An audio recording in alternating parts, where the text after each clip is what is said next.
real builders that can either replace these placeholders, which requires a form called an account transfer form. And that's how I would structure it. I love your answer, Kathy, and I was planning on giving her a very similar answer. Okay. The only other thing that I thought could be considered, because like you said, there's a lot of variables and a lot of ways Yes, totally. If someone is wanting to be a very strategic, quick builder, what you proposed is the absolute best thing to do. Like if they want to be hitting ranks every month, they absolutely must have a ghost leg. If they're like, I want to build, but I'm okay if I don't hit my first rank for the next 3 to 6 months, then the other thing they can do is become expert follow-uppers with all the people that signed up, because things change week to week, month to month, and someone will probably pop as a builder in the next 90 days. Yes, absolutely. And I think one of the best things doTERRA did for us last year is created the empowerment bonus for premiers. So if you're doing business building activities and you're enrolling one person a month and you're premier, that's a $200 bonus.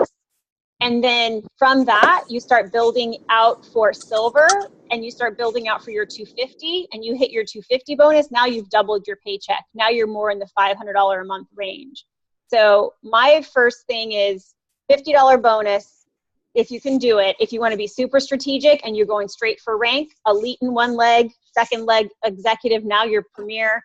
Now you're starting helping that leg. Then your third leg, you're building that leg to elite. And now you've got 3 legs to elite and now you're silver. Like that's the most strategic. And as you build those people out, you're helping them get their 50s. That puts you at your 250 and you're easily making $500-600 a month with that strategy. Yep, that makes total sense. I love how you explain that. And it looks like we're recording now, so that's great. Oh, phew. Replay. We are recording, so if you are on your phone or even on the computer, if you can go ahead and mute yourself. I hear somebody is driving. It's like blinkers. Someone's turning.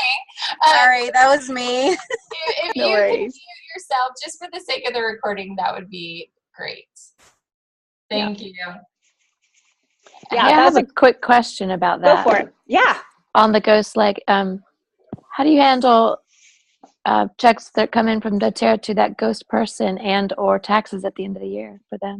Yep. So they have to know that if they're not placing $100 orders, then they're not going to get a check, would be first. It depends on if you have enroller on anyone beneath them.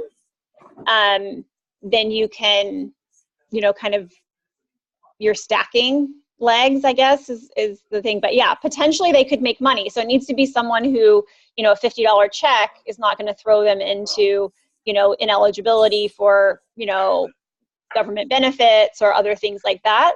I mean, I'm not a tax professional, so I'm not giving tax advice, but, unless you are making $600, you're not going to even get a 1099 from doTERRA. And basically, if you're placing or they're placing the $100 order, they have the expense to counteract. So they probably won't have any income. They're not even going to make a ton of money. Even if they are placing a 100 PV order, if you're just beginning and say you do put, I don't know, let's just say your cousin Molly in there, and it's like the first 12 months that you're building that leg or whatever, like they might even make over the 600, but most of the money they're going to be making if they're not enrolling anybody and if they're not working on their own $50 bonus is going to be just 2, 3 and level, and it's going to be very dismal. So best case scenario, if they are making money, just tell them to pocket all the money that they make for the year and then just pay whatever taxes they need to pay. I think it only gets complicated when you have somebody that's maybe been sitting in that spot for a few years and that leg gets really developed. And then they're like, oh, I have to pay taxes on my $5 to $8 grand I'm making a year. And they're like, not. Oh, yeah. Rough problem to have, right? Well, the idea is it's temporary, right? And that's the whole idea, is that it just gives you someone to hold structure. And then I guess Bree, you can follow up on this, or Courtney, it's how do you decide how to how do you give that space away? And how do you then test that person who's going to go into that spot so that you're not feeling like you're giving a gift of, and some people have dealt with entitlement issues where, you know, they walk into this, they don't own the leg, they don't feel connected to the people that are in their downline. So I think, you know, it sounds easy on paper. It's be prepared to mess it up, but be hopeful that we can teach you enough lessons that from what we've done wrong, that you could, you know, minimize the downsides of putting people in that space. So I don't know, Bree or Courtney, if you want to speak to that. I think that transition, so you have a placeholder, now you need to remove them. What do you do? I think you just take it one step at a time. In my experience, like, you find your placeholder, whoever it is in your family, and then you really consider the options when it's time to fill that spot, and you ask them a lot of questions, and you talk to your upline, and you really look at all the angles. The worst thing you can do is make a rush decision. Yes. But no matter what decision you make, here's what I've learned being in doTERRA 5 years. No matter what decision you're making, there's about 8 different angles you can look at it. And so the more people you talk to in your upline or crossline, the more clarity you'll get, and you'll see all the potential pitfalls ahead of time. Yeah. And sometimes you just have to make a decision. Well, not sometimes, always. You just end up having to make a choice. You never know exactly how it's going to turn out. So release the idea that you're going to have a perfect outcome every time. Something's going to go wrong. And that's okay. You just make the best of it. Yep. I'll add, I think the best thing to do if you're talking ghost leg or placeholder is to really like talk to a family member, or like early on, you know, you haven't enrolled your parents, you haven't enrolled your in-laws, you haven't enrolled your grandparents, and having that conversation with them. Like, I've talked to some of my family and just said, like, hey, when I'm ready, which this is now, not back then, but you know, would you be open to me building a leg so that I can have like a leg to give to my kids when they turn 18 if they choose to go into doTERRA, you know, to like have that legacy to give to them. And, you know, in the meantime, they could either keep the money or they can put it in like a savings account for my kids or whatever. So there's like so many different ways that you can go about it. I'm not the biggest fan of ghost legs because it's more work. It's more work for you. And this is not a ghost leg. I should say placeholder, or somebody that you're going to let stay in that position. So I shouldn't say ghost leg because I feel like those are two different scenarios. But it is more work. So instead of working with, you know, 3 builders, you're working with 6 builders or 9 builders, depending on how you're going about it. So I would say, like, if you're doing a ghost leg scenario, make it hard for that person to come into that position. I own a business, a brick and mortar gym. And so I understand that like making a job hard for somebody to get is going to cause them to have more value for the job that they have if they get that position. So I kind of look at it the same when it comes to, you know, a place on my team. If they're coming into a leg that might already be a premier, and this, at least in the cases I've had, it tends to be the rank where we do changes, and we've given it to people before and not had them show actions before they come on board. And that has been a really big mistake. And so the strategies that I would say is, 1, stay closely connected to your upline if this is a strategy that you're going to use. Be talking to them about what's going on and how things are going and how you can really transition another builder or a potential builder into that leg. Brittany went to the Dominican a couple years ago, and one of the things that she learned was a placement strategy.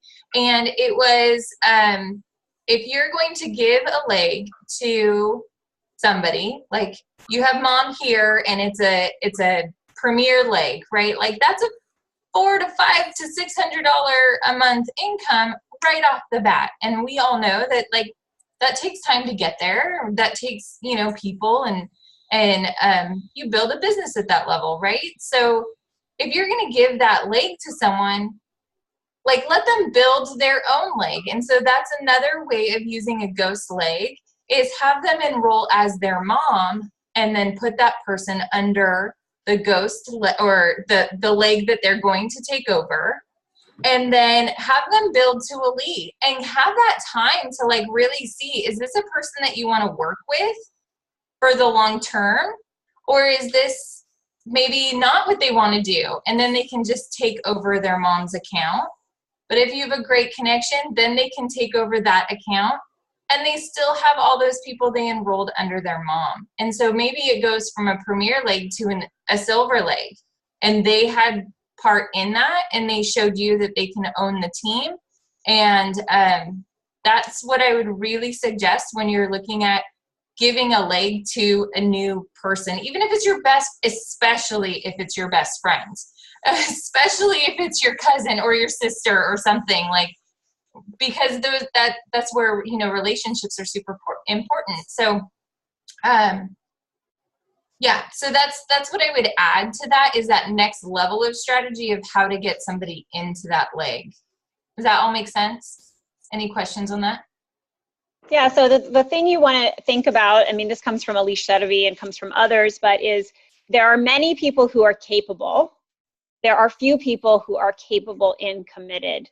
And so that's really what Bree's talking about, is that in order for someone to earn a spot on your front line, which we would call that $1 million real estate, and to get that one-on-one time with you, is what are the things they're doing? Like, we see people who we think are capable, but we want people who are capable and committed. Are they showing up for trainings? Are they doing actions before you end up giving them that spot? They can enroll as a wholesale customer, be on that placeholder's front line, and when they upgrade, you can swap out locations. They can just swap positions.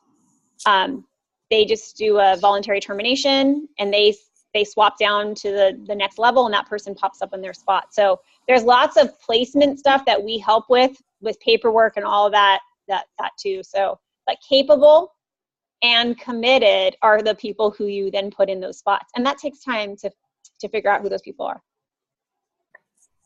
I love the all the extra stuff that came up with that question, all the other good advice, like capable and committed. So another question that came up this week, I had someone ask me, is just if we're pretty new to doTERRA, or even if we've been in for a long time, you know, it's that if I have 10 hours a week, where should I spend those 10 hours?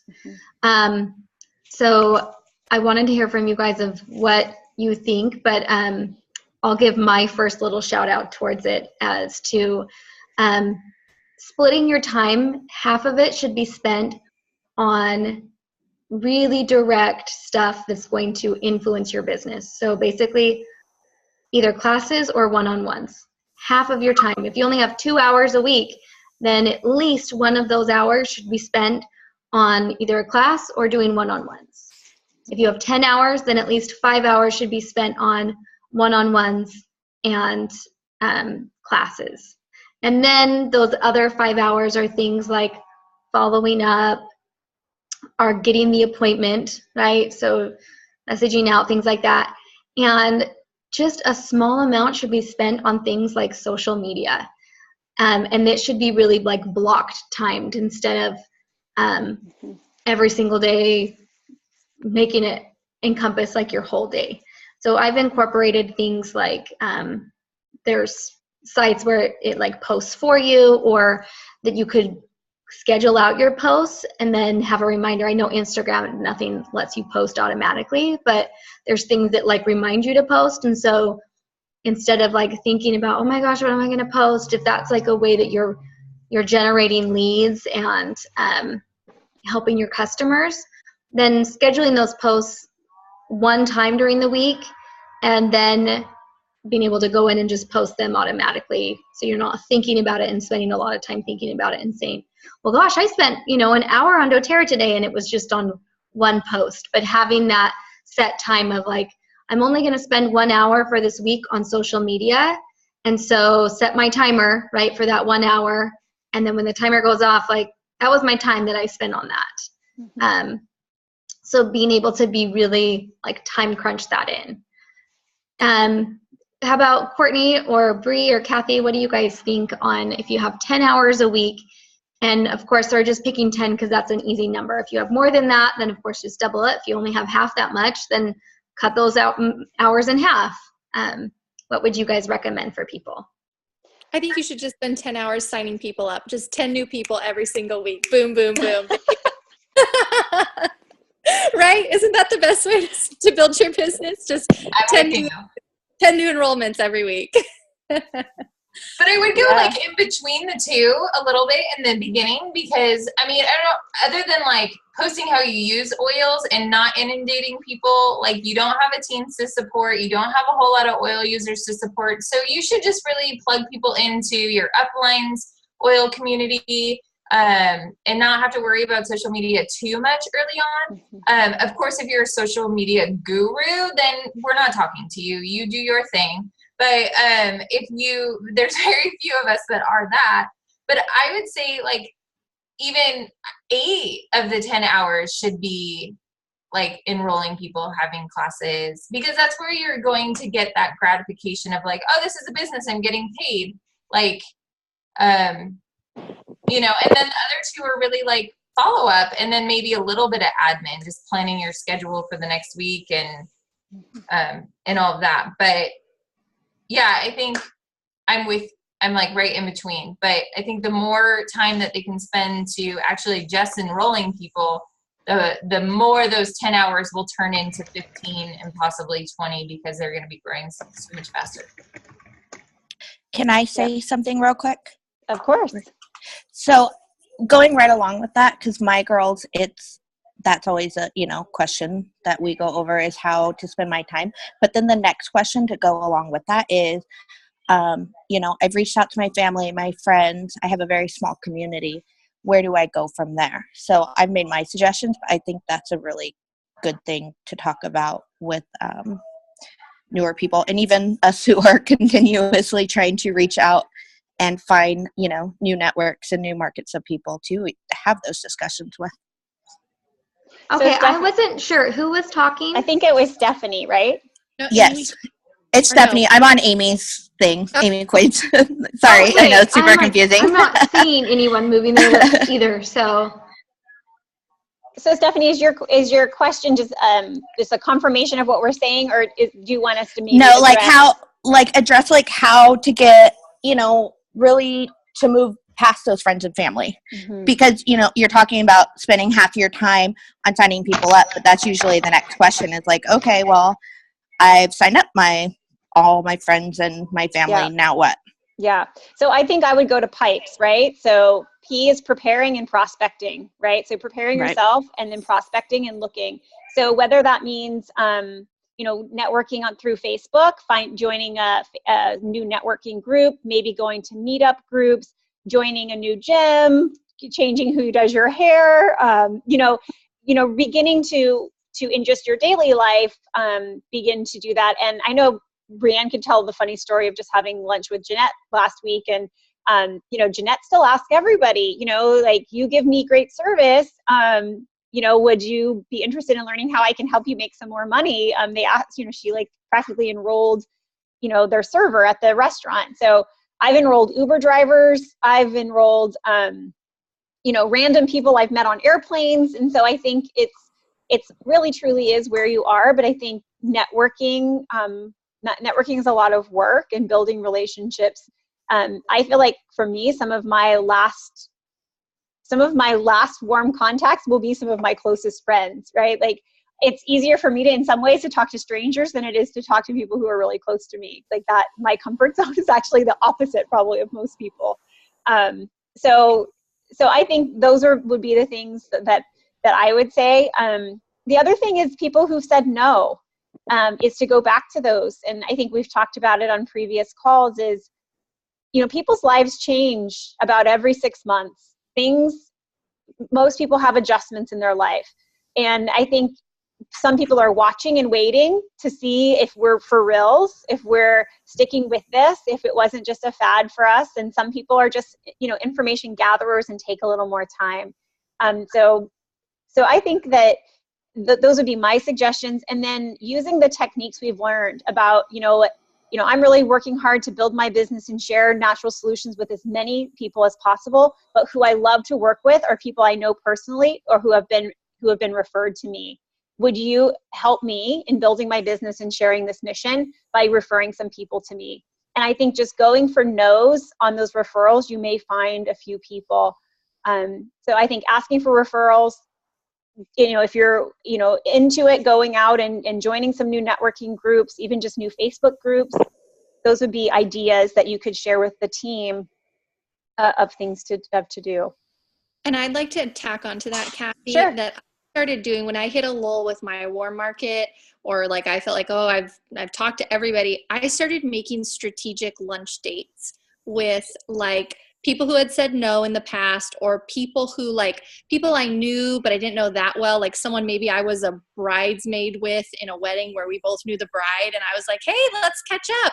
And that lunch actually turned into, she's one of my main builders now. Like I just started having strategic lunches with people that were not where I was going to pitch doTERRA necessarily, but I was going to listen to where they were at, and then if it felt right, bring it up. And like 70 to 80% of those lunches, it felt right to bring up. And I think at least half of them signed up. And so if they didn't sign up, it was fine because I had a nice, lovely lunch date with somebody and I got out of the house. But if they did sign up, it was great, right? So I think like taking your business outside the box of, oh, I have to go and have these business sales conversations with people and make it fun.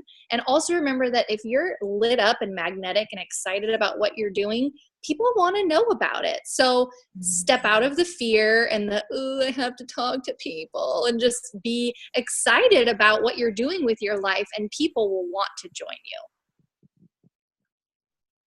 you. I couldn't agree more. Yeah, I totally agree with that.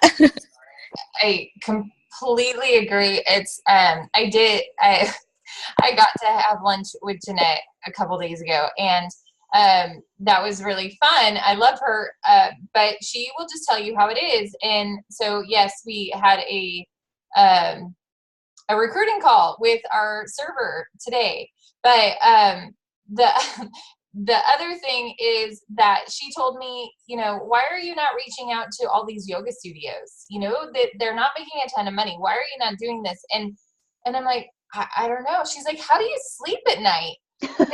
Probably laughing because it's like, but it's true, right? Like my whole life has changed because of these oils, and because of sharing them with my clients, and because of sharing them with my instructors, and a couple of them building with me. Like my life and their lives have changed forever. Why am I sleeping at night? How can I sleep at night not sharing this with everyone? And so I think if we kind of shift it around, and she says even for herself, when she doesn't want to follow up with people, she goes, you bitch, to herself. And like, you're not taking care of these people. Like, who are you? So I think if you just turn it around in your head to be more of like a responsibility. Like we have a responsibility to share these oils. Why? Because we know about them, and because we know they change our lives. Like yes, bottom line, we want to build our business, right? Like we're there. If we didn't get into it for that reason, we're there now. We want to build our business. But the reason we got to where we are right now is because we're passionate about these oils. They've changed our lives. We've seen huge changes in everything, right? So I think sometimes we just don't want to get uncomfortable. And if you have enrolled all of your family members and all of your friends, which I will say I do have a hard time believing because I haven't done that either. If you have done every single one of your friends and your family enrolled in doTERRA, then why are their friends and family not enrolled? And why are their friends and family not enrolled? So it doesn't, like, for every person, there should be a reach of at least 5 to 10 more people, So, but Amen. It's us not getting outside of our comfort zone to ask the question. And if they're friends and family of ours, then they're going to want to help you, right? So let me step off my soapbox right now. So Stop true. preaching to myself. The real Amy Q has arrived. And Yeah. So I wanted to say something. A leadership, kind of like this, the Success Club that we're, Jill Peterson. Peterson, is that right? She said something that really like hurt my heart for her, because she said, I'm just getting into this business and everyone in my area is signed up. And we went through like this breakthrough with her with, no, not everyone is signed up. And it's all from mindset. And by you saying that to in your head, everyone's signed up. I've already signed up my friends. I've already signed up my family. I don't have anyone else to go to. That is a roadblock that you have to stop. That's a mind block that you have to overcome, because that's not true. So you need to start telling yourself that there's an abundance of people in my life that I can share. So take that negative mindset, that negative, it's just blocking you. It's blocking you from growing your business. So when we have those moments, you need to stop, rethink of what you're telling yourself, and say the opposite. Say the opposite. Even if you don't believe it, start saying the opposite. Write it down where you see it constantly, whatever. That is what, that's what's going to change your business. You have to change your mindset. It's just a roadblock. That's all that it is. So especially, and it was so, the last time that we had met with Jill, because she had just started, she hit silver. She got through that. She got through that roadblock, and literally she's not even on my team, and I was crying for her. I was so excited to see her push through that negative mindset. And here I am starting this business and everyone's already signed up. No, it's not true. So build relationships with the people that you have, because they signed up with you for a reason. They trusted you. And I think that we kind of lose touch once we sign them up, because you're still starting your business and you're still trying to sign up other people. But work on those relationships. Those relationships will last forever, and they'll grow, and they will build your business tenfold. That's all. Awesome, Amy Q. I love you, Amy Q. That was great. Preach, girl. Well, I think Jill's been one of our top enrollers in the last 12 months. So, she's definitely killed it since that mindset. So whatever work you guys did, let's just sprinkle out a little bit of that around. Yeah. Anybody else have any questions? I mean, we're kind of over our normal time, but I love that, Brittany, you put some kind of recap, in the notes about your 10-hour breakdown. And I guess the other thing I would just say is that, things change over time, and that although the ratio of how much time you spend doing different things may change over time, that we never stop doing all the things in pipes. So you may do more supporting, and you may do more enrolling and less preparing, or you may do, more preparing as you're trying to launch yourself into another new level of your business, and you kind of need to learn new skills, and you kind of go back to that again. Or maybe you're trying to build your team and you need to learn some different, time management skills or leadership skills. And so there are moments, I think, where we shift around those ratios, but that those ratios, we never should go zero on any of the five. Like I think it was Laura Jacobs who once said, if you're only preparing and only supporting, then you're just hanging loose and you're not growing your business. Like the middle three are really the most important. The inviting people to the business, to products, to LRP, to presenting the opportunity, presenting classes, and then actually enrolling people either in the product, in LRP, in business. So doing that IPE, those really are the activities of growth. And if you're just preparing and you're just supporting, you are for sure hanging loose in your business and you're not going to grow. And if you want to just be where you are and hang loose, and there are times when we do hang loose, but you cannot hang loose and get to the next level. So, I think really focusing on those 5 areas and knowing that if you miss out on a couple of them, you won't be able to grow. I love that, Kathy. Thank you. I think that was a good sum up for the call. So I'm going to press stop recording, and I apologize, you guys, for